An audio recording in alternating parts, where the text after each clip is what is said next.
जी, तो आज coordination compound की बात करने वाले भैया, है ना। मैं सिर्फ समझाऊंगा, डेफिनेशन आप लोगों को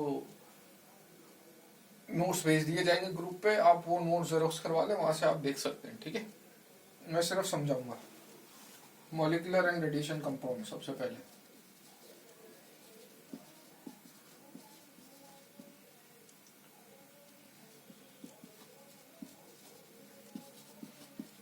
तो नाम से पता चल रहा है, ठीक है ना। ये वो कंपाउंड है जो सीधा सीधा भैया ऐड होके एक, मतलब आप 2-3 कंपाउंड लो, उन तीनों को ऐड करो, वो तीनों 2 या 3 कंपाउंड मिलके एक नया कंपाउंड बना दो, उसे आप मॉलिक्यूलर या एडिशन कंपाउंड बोलते हो। इसके अंदर किसी भी चीज का एलिमिनेशन नहीं होता, ध्यान रखिएगा। जैसे मैं बात करूं KCl plus MgCl2 plus 6H2, ये बनाएगा KCl dot MgCl2 dot 6H2, कार्बोनाइड बोलते हैं इसको। अगली बात करें K2SO4 प्लस Al2SO4 का होल थ्राइस प्लस 24H2O, ये बनाएगा K2SO4 डॉट Al2SO4 का होल थ्राइस डॉट 24H2। देखिए कुछ नहीं कर रहा मैं, एक से ज्यादा कंपाउंड है उसको सिंपली ऐड करके उन्होंने एक नया कंपाउंड बना लिया। सुना होगा नाम इसका, एलम बोलते हैं, पोटैश एलम, ठीक है। और एग्जांपल देना है अगर मेरे को, FeSO4 प्लस NH4 का होल ट्वाइस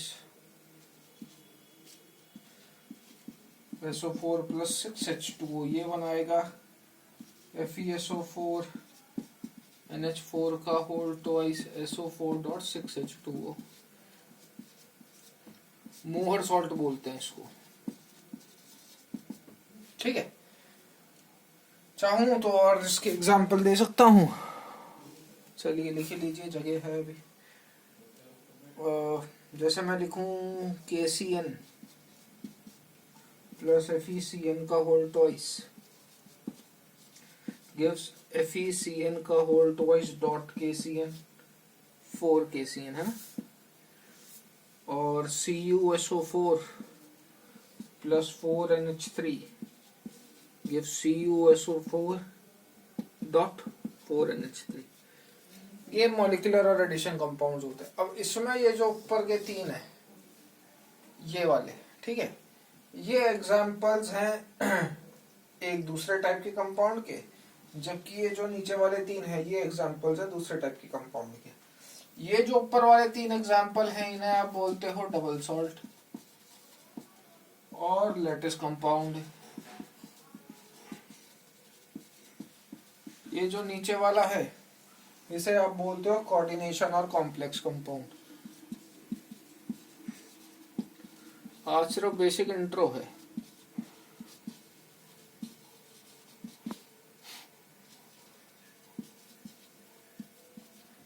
ठीक बात, आगे बढ़ते हैं।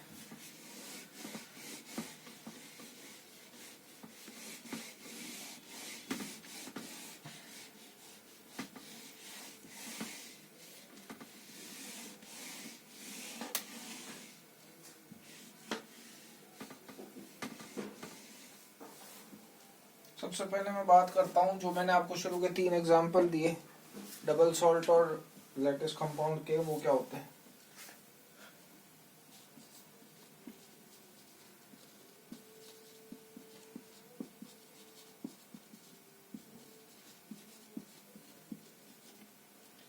ये वो कंपाउंड होते हैं भैया जो सॉलिड स्टेट में तो स्टेबल रहते हैं, लेकिन जैसे ही आप इन्हें लिक्विड में लेते हो, यानी कि इन कंपाउंड को जैसे ही आप लिक्विड में डिसॉल्व कर देते हो तो ये ब्रेक हो जाते हैं। क्लियर है? And they break into its ions. जबकि अगर मैं बात करूं कोऑर्डिनेशन की,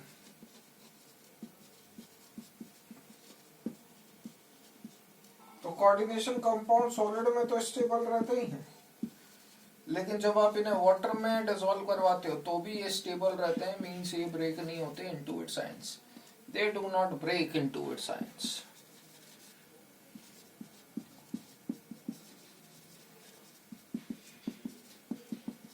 राइटिंग रूटिंग पे मत जाइएगा बेवजह, क्योंकि नोट्स बना रहा हूँ इसलिए रफ राइटिंग लिख रहा हूँ, ठीक है ना।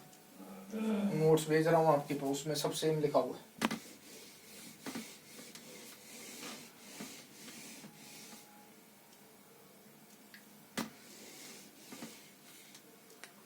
जैसा कि मैंने बोला थोड़ी देर पहले आपको लिखवाया था कि CuSO4 + 4NH3 CuSO4.4NH3 देता है, तो ये इस तरीके का कंपाउंड नहीं है।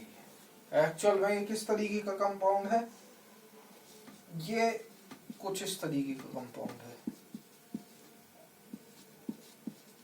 ठीक है।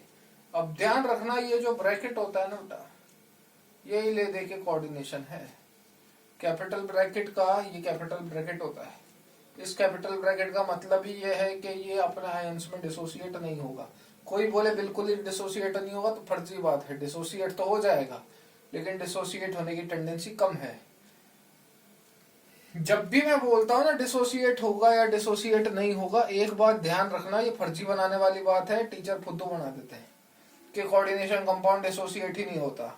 जब मैं बोलता हूँ कि ये डिसोसिएट नहीं होता, मतलब मैं वाटर एज अ सॉल्वेंट की बात कर रहा हूँ। ये वाटर में डिसोसिएट नहीं होगा, बाकी किसी और सॉल्वेंट में डिसोसिएट करवाना चाहोगे तो हो जाएगा, ठीक है ना। जब मैं बोलता हूँ कि कोई चीज डिसोसिएट हो जाएगी मतलब वाटर में डिसोसिएट हो जाएगी, कोई चीज डिसोसिएट नहीं होगी मतलब वाटर में डिसोसिएट नहीं होगी, ठीक है ना। तो खैर ये जो ब्रैकेट वाली है, ये ब्रैकेट वाला क्या होता है, ये डिसोसिएट नहीं होता। कहाँ नहीं होता, वाटर में, किसी और सॉल्वेंट में हो जाएगा। डिसोसिएटेड पार्ट कौन सा है, ये सॉल्यूशन में आई वांट ऑफ फैक्टर में बता चुका हूँ। आई कितना होगा इसका, 2।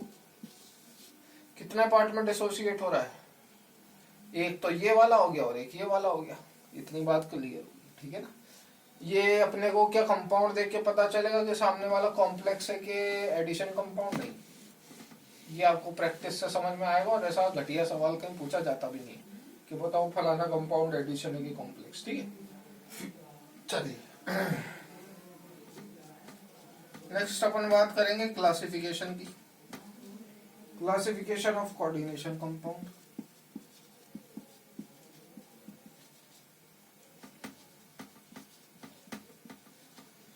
पहले बात करूंगा मैं on the basis of nature of ion.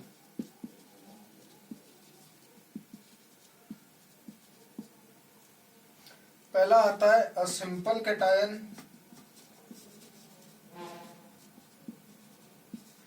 And a complex anion. इसका एग्जांपल है पोटेशियम फेरोसाइनाइड। आप इसका आई दे सकते हैं 5 है। आगे कैटायन लिखा जाता है, पीछे एनायन, इतना तो फुल याद होगा। सोडियम क्लोराइड HCl, आगे कैटायन पीछे एनायन, ठीक है ना।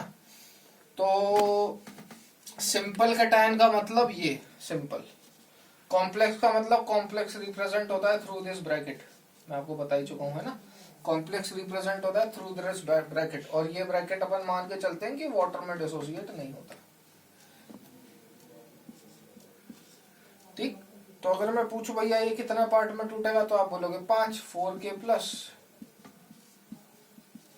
FeCN6 -4, ठीक है ना।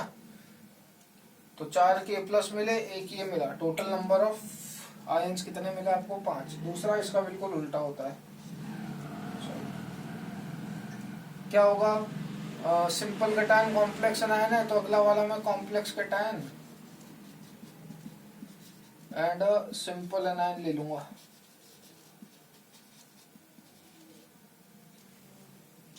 एग्जाम्पल थोड़ी देर पहले ही करा था, CuNH3 की होल पावर 4 SO4, ठीक है ना।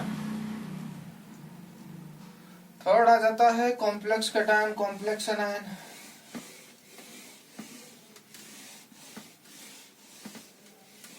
नेक्स्ट वीक में आपका ये चैप्टर खत्म कर देंगे, ठीक है।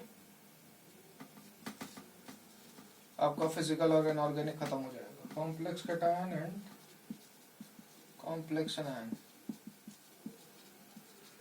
तो इसका एग्जांपल अगर मैं देना चाहूँ तो देखिए, CuNH3 की पावर 6 Cr C2O4 का होल थ्राइस, I2 है इसका केटायन भी कॉम्प्लेक्स, एनायन भी कॉम्प्लेक्स। और फोर्थ आता है न्यूट्रल मॉलिक्यूल। न्यूट्रल मॉलिक्यूल आगे समझ में आ जाएगा। NiCO4 न्यूट्रल कैसा है आगे प्रूव करूंगा। NiDMG का whole price, what is DMG?